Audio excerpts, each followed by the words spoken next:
오늘은 우리 함께 보신 본문으로 오병이어의 의미에 대해서 함께 은혜를 나누겠습니다. 퀴즈만 그러면 이제 뭔가 이렇게 좀 걸고 해야 되는데, 제가 중고등부 학생 같으면 막 상품권도 걸고 막 퀴즈를 낼 텐데, 마태, 마가, 누가, 요한 복음에 보면 여러 가지 기적들이 나오잖아요. 이 네 복음서, 이 공관 복음이라고 하는 이 네 복음서에 공통으로 나오는 기적이 있어요. 뭘까요? 야, 센스가 그냥 야, 탁월하십니다. 오늘 뭐 오병이어 봤으니까. 예. 항상 저는 학교 시험 문제 풀다가 모르는 문제 있으면 보기에서 제일 긴 거, 그걸 찍었어요. 뭐 얼추 맞더라고요. 어찌됐건 오병이어가 이 네 복음서 기자가 전부 다 기록을 했어요. 그 의미는 무슨 뜻일까요? 그렇죠. 예, 이거는 너나 할 것 없이 다 중요하게 여겼습니다. 예수님에 관련된 여러분 수많은 어록이 있고 수많은 기적들이 있겠죠. 그래서 요한은 그거를 다 기록할 수가 없을 정도로 많다. 그런 의미는 무슨 뜻이겠어요? 예수님의 모든 말씀과 예수님의 모든 행적을 다 기록하지 않았고, 본인들이 그 중에 취사 선택을 했다는 거예요. 그렇다고 뭐 나쁜 의미가 아니고 어쩔 수 없는 선택이었고, 가장 핵심이 되고 가장 중요한 것이 뭔지를 정리했다 하는 뜻이겠죠. 어찌됐건 오늘 그 오병이어를 중심으로 또 예수님이 누구신가, 그러니까 성경을 계속 이렇게 볼수록 여러분 예수님이 조금씩 이렇게 좀 보셔야 되고, 그렇게 보지 못하면 성경을 다시 보셔야 합니다. 우리가 성경의 주인공이신 예수님을 더 드러내고, 그래서 물론 여러 측면에서 우리가 성경을 볼 수도 있겠어요. 그렇지만 뿌리 그리고 근본이신 예수님을 놓치고 자꾸 다른 쪽에서 이렇게 벅벅 긁고 계시면 남의 다리 긁는 거니까, 제대로 긁으시려면 예수님이 조금씩 이렇게 발견되어지고, 마치 땅속에 감추어진 그 보화를 우리가 이렇게 해내듯이 예수님을 더 볼 수 있었으면 좋겠습니다. 우리 지난 시간에 예수님이 고향으로 가셨는데 고향 사람들이 배척을 합니다. 그리고 그 이후에 또 어떻게 보면 자기의 사촌 형님이시고 당신의 길을 예비하셨던 세례 요한이 정말 어처구니 없는 그 죽음, 순교를 당했다라는 소식을 전해 듣고는 따로 혼자 배를 타시고 빈 들로 에레모스 광야라 그랬단 말이죠. 아마 세례 요한이 사역했던 주 무대가 그런 광야와 같은, 물론 정확하게 지정학적으로 지리적으로 똑같은 광야는 아니지만 사람이 없는 그런 곳을 광야라고 표현을 하고 있는데, 그곳으로 가셔서 뭐 세례 요한을 또 묵상하셨을 수도 있겠고 당신의 사명을 묵상하실 수도 있고, 마음이 사실은 인간적인 측면에서 보면 좋진 않습니다. 그런 면에서 예수님이 이제 혼자 시간을 이제 갖고 계신데, 여러분 수많은 무리들이 또다시 예수님께 몰려들기 시작을 하죠. 여러분들 같으시면 어떻겠습니까? 좀 마음이 안 좋고 좀 혼자 있고 싶고 좀 괴로울 때 있으시지 않습니까? 그러면 어디 좀 조용한 데 어디 가서 기도원이라도 가서 좀 묵상도 하고 기도 좀 하고 싶은데, 막 친구들이 막 전화 오고 전화기도 꺼놨더니 또 뭐 어떻게 알고 또 찾아오고, 너 외로울까 봐 왔지. 물론 감사한 마음인데 좀 혼자 있는 시간을 좀 갖고 싶은데 이렇게 방해받을 때 좀 그러면 좀 약간 반가우면서도 또 약간 뭐 짜증도 나고 좀 힘들기도 하고, 아마 저 같으면 약간 조금 짜증이 나지 않았을까 생각을 하는데, 예수님은 어떠셨습니까? 14절을 한번 보시면 예수께서 나오사 큰 무리를 보시고, 그다음 보세요. 짜증을 내사 이렇게 했으면 좋은데 불쌍히 여기사. 그렇죠? 우리 인간적인 마음으로는 사실 좀 나를 귀찮게 하는 또 존재들이 있고, 정말 좀 혼자 좀 중요한 일을 해야 되는데 막 보자 그러고 만나자 그러고 또 찾아오고 반갑지만 또 짜증날 만한데, 예수님은 지금 그런 기분 아니신데, 사실은 인간들은 이제 자기의 필요에 따라서 찾아왔는데 불쌍히 여기셨다. 근데 이 표현이 여러분 9장 36절에도 한번 쓰였었어요. 기억나시나요? 9장 36절을 한번 화면을 통해서 보여주시면, 무리를 보시고 불쌍히 여기시니. 그 다음 보시면 이제 거기엔 뒤에 설명까지 합니다. 이는 목자 없는 양과 같이 고생하고, 그 다음에요, 기진했더라. 이 영적인 눈으로 보신 거겠죠. 영적인 눈. 물론 가난하던 시절이기 때문에 고생하고 기진하는 건 맞지만, 단순히 육적인 눈으로만 보신 게 아니라 영적인 눈으로 이렇게 보시니까 목자가 없는 양. 이게 사실은 에스겔에서 온 표현이에요. 에스겔에 보면 하나님이 에스겔 선지자에게 아주 호되게 이스라엘의 목자들, 지도자들을 책망합니다. 너만 좀 세게 얘기하면 너만 처먹는, 이렇게 아주 하나님이 화가 나셔서 그런 표현을 지금 사실은 의도적으로 갖고 오신 거예요. 이스라엘 백성들의 영적인 그런 곤고함, 정말 이끌어줄 지도자가 없는 그런 상황에서 그들의 마음의 심령의 상태. 목자 없는 양 같다라는 말. 이게 이제 우리는 양을 사실은 뭐 많이 보지도 않고 뭐 키울 일도 별로 없어서, 중동이나 혹시 그런데 가보신 분들은 알겠습니다만, 이 양들은 반드시 목자가 반드시 있습니다. 목자를 따라가든지 목자가 뒤에서 이끌어 가든지. 그러니까 목자가 없는 양이라고 하는 이 비유의 의미는 뭐냐면, 자유로운 양들이구나가 아니라 너무나 근시안적인 시력을 가지고 있는 양들이어서 목자가 이끌지 않으면 사실 눈앞에 있는 위험을 전혀 감지할 수 없는 능력의 존재들. 양들은 굉장히 위험합니다. 그래서 요 바로 앞에 있는 그 자기 양의 궁뎅이만 보고 따라가는 거죠. 그러니까 앞에서 잘못 가면 다 죽습니다. 그래서 목자가 반드시 그 음성으로, 소리로 신호를 보내고 따라오게 하는 그런 것이죠. 그래서 여러분, 항상 여러분 이 표현, 그 목자 없는 양, 그리고 그 목자 없는 무리들을 보시고 불쌍히 여기시는 예수님. 그래서 항상 우리가 기도할 때는 이렇게 기도하셔야 될 것 같아요. 하나님, 이 바로 앞에밖에 못 보는 내 판단 믿지 말게 해 주십시오. 내가 아무리 옳은 것 같고 아무리 내가 확실한 것 같아도 우리는 양이기 때문에 정말 이 더 멀리를 볼 수가 없습니다. 반드시 우리에게는 목자가 필요합니다. 그래서 기도하실 때 어떻게 기도하시는지 모르겠습니다만, 반드시 빼놓지 말고 기도할 것은, 하나님, 우리를 요 그대로 표현하자면 불쌍히 여겨 주십시오. 하나님, 우리를 보시고 불쌍히 여겨 주십시오. 왜냐하면 우리는 당신 없이는 한 발자국 앞도 예측할 수 없는 존재들입니다. 그래서 이렇게 여러분들이 많은 기도 제목이 있지만 반드시 하나님께서 우리의 목자 여호와 로이, 우리의 목자가 되어 주셔서 우리를 이끌어 달라 하는 기도. 그래서 제가 아는 목사님은 늘 저희들에게 입버릇처럼 뭐라 그러셨냐면, 넘어지더라도, 자빠지더라도 이 십자가 앞으로 자빠져라. 좀 재밌다. 그리고 참 귀한 말씀이다 생각을 합니다. 보통 우리가 자빠진다는 말이 시험에 들어서 걸려서 넘어지는 거에 자빠진다. 그래서 여러분, 그 실족한다. 이게 이제 스칸달리죠. 이게 스캔들 영어의 거기 어원인데, 걸려 넘어진다는 뜻이거든요. 어떤 일이든 우리가 걸려 넘어질 때가 있습니다. 어떤 사건이 있거나 어떤 사람이 있거나. 그래서 걸려 넘어질 때 어디로 넘어져야 되느냐? 우리의 목자 대신 예수 그리스도, 그분의 십자가 앞으로 이렇게 자빠져야 됩니다. 그래서 우리가 십자가 붙들고, 하나님, 시험 들었다 그래야지.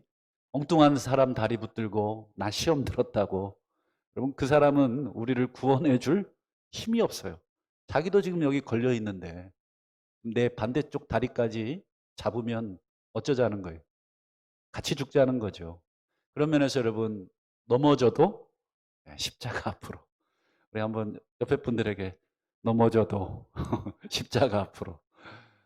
네, 우리가 참 시험에 들면 우리가 예수 그리스도의 십자가 앞으로 넘어지는 그 인생이 복이 있습니다. 그래서 주님 저 시험 들었어요. 주님 저 힘들어요.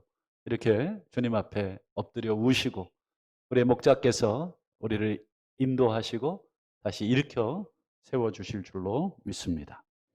어쨌든 우리를 보시고 불쌍히 여기셔서 그들 중에 이제 병자들을 고쳐주시는데 어느덧 저녁이 돼버렸죠. 그래서 제자들이 나섭니다. 우리 15절을 한번 보시면 저녁이 되매 제자들이 나와 이르되 이곳은 빈들이요 때도 이미 저물었으니 무리를 보내어 마을에 들어가 먹을 것을 사 먹게 하시죠. 예수님. 이거 뭐 이 많은 사람들 지금 해 다 떨어졌습니다. 지금이야 뭐 네온 사인에 뭐 가로등에 하지만 여러분 그 당시 해 떨어지면 보이질 않습니다. 뭐 핸드폰 불빛도 없고 그러니 빨리 보내자. 그래야 빨리 돌아가지 않느냐.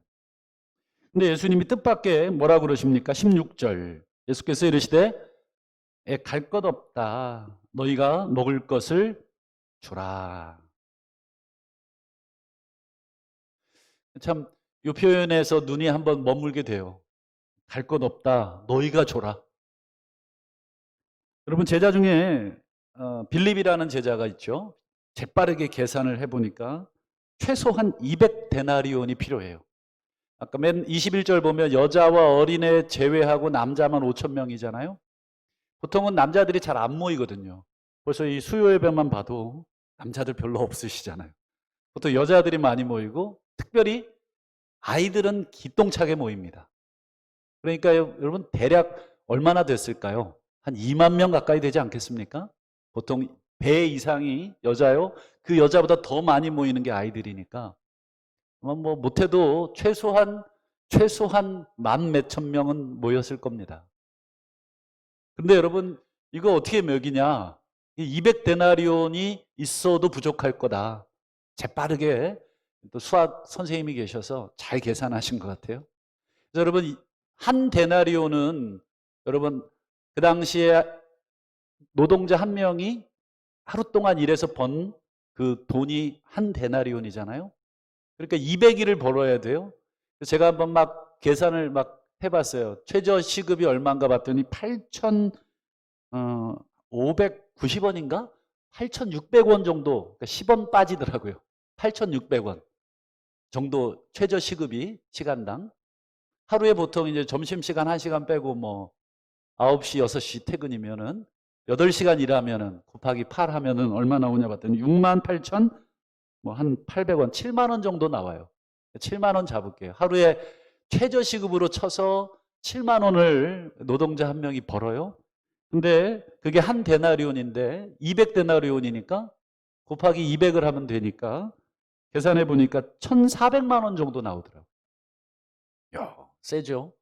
1,400만 원 누가 헌금해도 이거 못 먹는 거다. 이렇게 나와요. 200데나리온 갖고는 턱도 없습니다.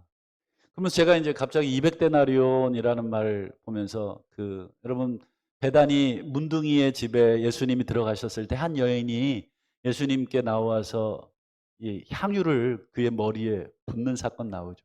거기에 보면 얼마짜리인지를 표기하고 있었어요. 얼마짜리 향유인 줄 아세요? 300데나리온 이상이라고 제자들이 금방 알아봐요. 야, 이거 팔면 300데나리온 이상이 나가겠는데. 그러니까 300데나리온이면 아까 200데나리온이 한 1,400만 원이니까 2천만 원이 넘는 향유를 그냥 예수님에게 그냥 갖다 부은 거예요. 2천만 원, 여러분 아마 그 여인이 평생 모아놨던 돈 아닐까요? 그렇죠? 엄청난 전 재산을 예수님이 베다니 문둥이의 집에 들어왔다는 소식을 듣고 그러니까 참 200데나리온의 이 돈으로도 안 돼요. 그랬더니 제자 중에 하나 안드레가 이렇게 또 행동파, 이게 사람들이 다 성격이 있잖아요. 앉아서 머리로 계산하는 사람, 몸으로 뛰는 사람. 안드레가 막 또 무리 가운데 막 찾아다니면서 자, 혹시 먹을 거 있는 사람, 자, 자수하여 광명 찾으세요. 막 어른들은 안 내놓지만 애들은 또 내놔요. 그래서 애 하나가 아저씨 저기요 이렇게 이제 내놓은 게 오병이어입니다. 보리떡 5개, 물고기 2개. 애한테 뺏어왔는지 애와 함께 왔는지 모르겠습니다만 예수님에게 이제 그걸 보고합니다. 보리떡 5개, 물고기 2개밖에 없다고. 더 있었겠죠. 그렇죠? 근데 이제 안 내놓은 거겠죠. 하여간 예수님이 그거 보시더니 됐다 뭐 이렇게 하지 않고 가지고 오라고. 그러고는 어떻게 하십니까? 19절 보십시오. 무리를 명하여 잔디 위에 앉히시고 떡 5개, 물고기 2마리를 가지사 하늘을 우러러 축사하시고 떡을 떼어 제자들에게 주매 제자들이 무리에게 주니. 예수님 말씀이 딱 응해졌네요. 너희가 먹을 걸 줘라. 맨 끝에 보면 제자들이 무리에게 줬다. 그죠? 예수님 말씀대로 됐네요. 근데 여러분, 그게 중요한 게 아니라, 여러분, 19절 말씀을 다시 한번 찬찬히 묵상을 해보자고요. 19절 말씀을 자세히 묵상을 해보면 여러분, 2가지가 보이셔야 됩니다. 2가지가. 2가지가 보이시나요? 잘 다시 한번 보십시오. 첫 번째, 뭐가 보이십니까? 자, 무리를 명하여 어디에 앉히십니까? 잔디 위에. 잔디 위에. 여러분, 이 표현이 여러분 자연스러우십니까? 아니면 좀 약간 생소하십니까? 잔디 위라는 단어를 이렇게 손으로 딱 가리고 그냥 무리를 명하여 앉히시고 이렇게 해도 큰 어려움은 없어요. 근데 왜 굳이 잔디 위에라고 표현을 했을까? 이스라엘 땅 가보면 잔디보다는 뭐가 많냐면 돌멩이가 많고 그다음에 바위가 많아요. 그러니까 뭐 바위에 앉히셨다 뭐 이렇게 해도 되고 많은데 굳이 잔디 위에라고 표현을 하고 있어요. 그래서 제가 이 다른 데도 한번 찾아봤어요. 이 마태복음 말고 마가복음 6장, 그다음에 누가복음, 그다음에 요한복음 다 찾아봤어요. 그런데 4개 중에 3곳에서 이 잔디 또는 풀밭이라는 표현을 기록을 하고 있었습니다. 왜 이렇게 그냥 앉히셨다, 무리를 명하여 앉히셨다 해도 전혀 뭐 이해에 어려움이 없는데 풀밭 또는 잔디 이렇게 꼭 집어서 표현을 했을까요? 그 다음 여러분 그리고 아까 시간이 언제였어요? 저녁쯤이었잖아요. 그리고 여러분 예수님께서 그 저녁쯤에 제자들을 통해서 무리들에게 지금 뭐를 주신 거예요? 먹을 것 주신 거잖아요. 한마디로 우리로 얘기하면 밥을 주신 거예요. 여긴 빵이지만 식사를 차려주신 것입니다. 여러분 이 푸른 풀밭이라는 단어와 그 다음에요, 떡, 그 다음에 이런 것들이 뭐를 상징하는 거예요? 식탁을 상징한다. 그러면 이 2 단어의 조합으로 이루어진 게 뭐예요? 그렇죠. 시편 23편 여호와는 나의 목자. 아까 우리 그 바로 위에 백성들을 보시고 불쌍히 여기시니 이는 저희가 목자가 없는 양과 같다. 목자가 있었으면 목자는 풀밭이 어디 있는지 알고 그 풀밭으로 양들을 이끌어 그 풀밭에 풀어놓고, 그렇죠? 그래서 여러분 시편 23편에 보면 여호와 나의 목자 내게 부족함이 없다. 2절에 그가 나를 어디에 누이십니까? 푸른 풀밭에 누이시고. 여러분 마태복음에 보면 앉히시고라고 되어 있잖아요. 그게 정확하게는 누이시고예요. 이렇게 비스듬히 누워서 먹거든요, 유대인들은. 이 단어랑 똑같은 표현입니다. 누이시고 앉히시고.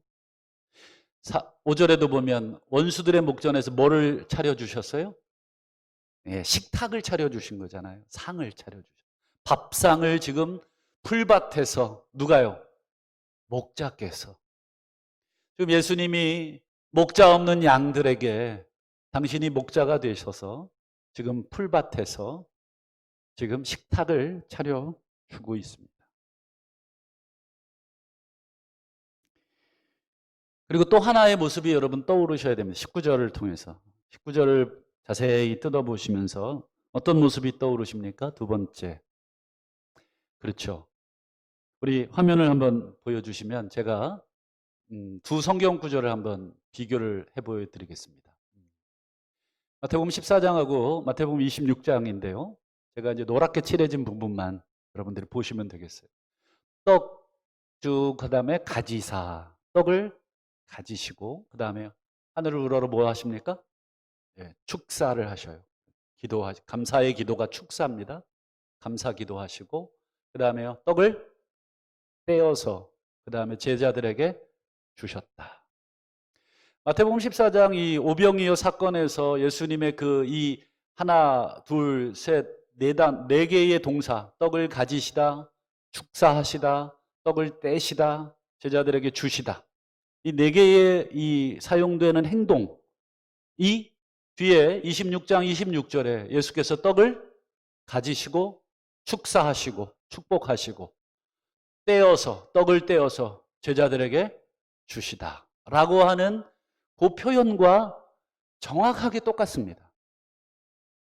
가운데 뭐 물고기가 좀 들어가 있고 하늘을 우러러라는 그 표현이 수식이 들어있을 뿐이지 주된 행동은 네 개가 똑같습니다. 그럼 마태복음 26장에 나오는 여러분 요 표현은 어떤 장면입니까? 그렇죠. 우리 지난주에 성만찬할 때 예수님께서 하셨던 행동이었습니다. 근데 지금 마태복음 14장 지금 벳세다 광야로 추정이 되는 이곳에서 예수님께서 지금 제자들뿐 아니라 한 2만여 명 되는 그 어마무지한 사람들 앞에서 지금 뭘 하고 계시는 거예요?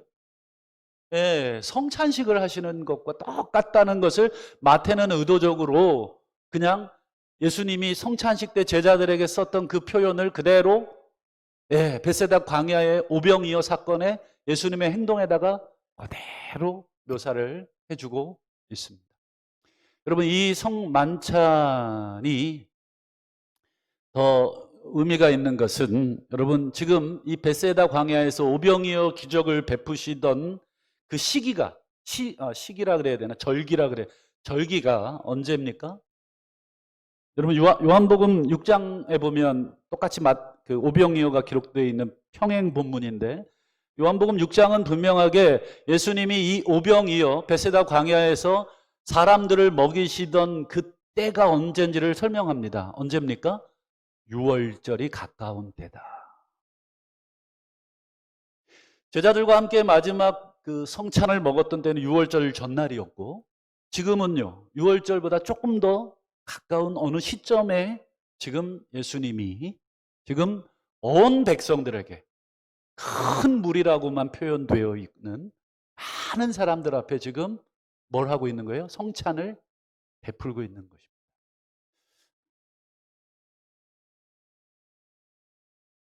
여러분 6월절 만찬 우리 지난주 주일날도 잠시 생각해 봤습니다만 가장 중요한 의미가 뭐였습니까?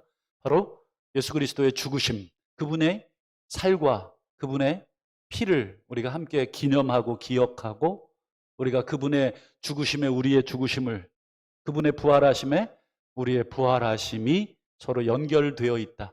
함께 식탁의 교제를 한다는 것은 가족이다라는 유대인의 강한 이런 식탁 의식입니다. 그냥 단순히 제가 예전에도 말씀드렸듯이 우리는 친해지려고 밥을 같이 먹자 하지만 유대인들은 절대로 친해지려고 밥을 먹지를 않습니다. 유대인들은 반드시 이 사람하고 나하고 형제요, 이 사람하고 나하고 가족이라고 확신이 들 때 이 사람과 식탁의 교제를 합니다. 그래서 유대인들은 절대로 이방인들과 식사를 하지 않습니다. 거기에는 그들의 신학이 들어있는 것입니다. 그들의 종교적 신념이 들어있는 거예요. 괜히 이방인하고 식사를 교제한다는 것은 이방인들에게도 구원이 있다. 너희들도 우리와 같은 하나님의 자녀다라고 하는 그런 여러분 신앙적인 일치를 주기 때문에 이것은 위법한 것이다. 그래서 여러분 초대교회에 베드로가 사도행전에 보면 이방인들과 식사하다가 크게 어려움을 당하고 외식을 한번 했죠. 이 대사도께서도 여러분 그런 잘못을 순간 저지를 수 있어요. 왜 그러냐면 수천 년간 여러분 문화의 뿌리 속에 달려온 식사이기 때문에 예수를 믿고 한 번에 변화되지를 못하는 거죠. 여러분 바로 그게 유월절 성찬의 의미입니다. 예수님 당신과 내가 이제를 같이 식사합니다. 이 말은 당신과 나는 가족이고 당신과 나는 하나라고 하는 강한 유대의식을 갖는 것이 여러분 식사입니다. 그래서 여러분 이 오병이어 사건을 해설해 준 요한복음 6장 32절 33절을 한번 보실까요? 이것도 이제 요한복음 6장은 그 오병이어 사건을 설명해 주고 그 뒤에다가 이 의미가 뭔지를 예수님이 친히 하나하나 다 설명을 해주고 있는 그런 내용이 있습니다. 그래서 요한복음을 우리가 같이 좀 보겠습니다. 6장 32절 보세요. 예수께서 이르시되 내 아버지께서 너희에게 뭐를 주시냐면 하늘로부터 참떡을 주신다. 광야에서 여러분 유대인들이 하늘에서 내리는 뭐를 먹었습니까? 떡, 그렇죠? 만나를 먹었잖아요. 근데 진짜 떡을 주신다는 거예요. 참떡이라고 했으니까. 그러면 여러분 하나님이 주시는 참떡은 어떤 떡입니까? 33절도 보세요. 하나님의 떡은 하늘에서 내려 세상에 생명을 주는 떡이다. 생명을 준다는 말에 무리들이 막 소리를 질러요. 저요. 막 저도 주세요. 저도 주세요. 그랬더니 예수님이 대답을 해 주십니다. 35절을 한번 보여주시죠. 예수께서 이르시되 나는 생명의 떡이다. 나는 생명의 떡이다. 나중에 이제 요한복음에 이제 말씀 나눌 때 한번 또 보겠습니다만 나는 뭐뭇이다라고 하는 아주 유명한 이 표현이 요한복음에 여러 번 나오는데 이것은 하나님이 자기 자신을 표현하는 방법이에요. 모세가 호렙산에서 하나님을 불꽃 가운데 만나잖아요. 그랬더니 모세가 당신 누구냐? 이렇게 물었을 때 예수님이 뭐라 그래요? 하나님이 뭐라 그래요? 나는 난데 이렇게 얘기하죠. 나는 나야. 이게 바로 요 표현입니다. 나는 나다. 나는 뭐뭐뭐뭐이다. 그러니까 예수님이 나를 생명의 떡으로 표현한 것이죠. 근데 여러분 한 번만 얘기하는 게 아니라 여러분 계속 여러 번 반복해서 또 얘기하세요. 우리 6장 51절 한번 또 보여주실까요? 나는 하늘에서 내려온 살아있는 떡이다. 하나님이 너희들에게 하늘에서 참떡을 주신다. 내가 생명을 주는 참떡이다. 나는 하늘에서 내려온 살아있는 떡이다. 51절 끝부분 보세요. 내가 줄 떡은 세상의 생명을 위한 내 살이다. 여러분 사실은 같은 말을 예수님이 계속 반복해서 유대인들에게 알려주고 있는 거예요. 오병이어 사건이 끝나고 사람들이 예수님을 막 따라다녀요. 이 사람 따라다니면 평생 먹을 거 걱정 없겠다. 그냥 이 사람은 그냥 떼어주는 대로 그냥 막 나오는 마치 마술사와 같은 아주 신비한 능력을 가진 사람이다. 라고 사람들이 막 예수님을 열광하고 쫓아다니자 예수님이 내가 준 떡의 의미를 설명하는 것입니다. 내가 베세다 광야에서 너희들에게 나누어 준 그 떡의 의미는 바로 나를 준 것이다. 그것은 바로 성만찬 때 제자들에게 떼어주시면서 받아 먹으라. 이것은 너희를 위한 나의 살이다. 나의 피다. 지금 이 빵으로, 이 포도주로 지금 우리가 상징적으로 먹고 있지만 궁극적으로 이 떡을 먹고 이 포도주를 마시면 또다시 목마르고 또다시 배고플 것이지만 이제 내가 앞으로 그 갈보리 십자가에서 너희를 위해서 줄 그 떡은 영원히 목마르지도 영원히 배고프지도 않게 할 생명의 참 떡인데 그것은 하나님이 위로부터 주시는 떡이다. 여러분 지금 광야, 베세다 광야의 이 오병이어 식탁이 우리에게 뭘 보여주고 있습니까? 그렇죠. 정확하게 하나님께서 자기들의 자신의 양에게 목자가 없이 그토록 기진하고 방황하고 있는 당신의 양들에게 목자가 되셔서 생명의 양식을 푸른 풀밭에서 차려주고 계신데 그 생명의 양식이 궁극적으로 알고 보니까 뭐예요? 누구를 보여주는 예표적인 식탁이었습니까? 그렇죠. 예수님께서 그 식탁의 의미를 설명하셨듯이 그게 나다. 하나님이 너희들에게 줄 궁극적인 양식은 나다. 하나님이 차려주시는 밥상, 그것은 바로 십자가에 달리실 예수 그리스도 당신의 아들이라고 하는 그것이다. 사실은 엄밀하게 말하면 이것은 여러분 구약 성막에서부터 하나님께서 보여주고 계셨죠. 여러분 성막 들어가 보시면 안 가보셨죠? 전 들어가 봤잖아요. 모형이지만 들어가 보면 여러분 성막은 아주 심플합니다. 딱 들어가면 오른쪽과 왼쪽에 딱 물건 하나씩만 있습니다. 정면에는 지성소밖에 없고 들어가서 오른쪽에 뭐가 있습니까? 왼쪽에 네, 아직 안 가보셔서 등잔이 있습니다. 등잔. 나는 생명의 세상의 빛이다. 예수님께서 요한복음에 그 말씀하신 겁니다. 그리고 들어가서 오른쪽에 뭐가 있어요? 그렇죠. 예, 진설병, 떡이 있습니다. 나는 생명의 떡이다. 여러분 하나님의 임재가 거하고 있는 그 성막 안에는 빛과 떡 그리고 맨 정중앙에 말씀을 담아두고 아론의 쌍난 지팡이와 모세가 받았던 그 율법의 두 돌판과 그 다음에요 만나를 담았던 항아리 외에는 없는 그 지성소 안에 언약궤가 있습니다.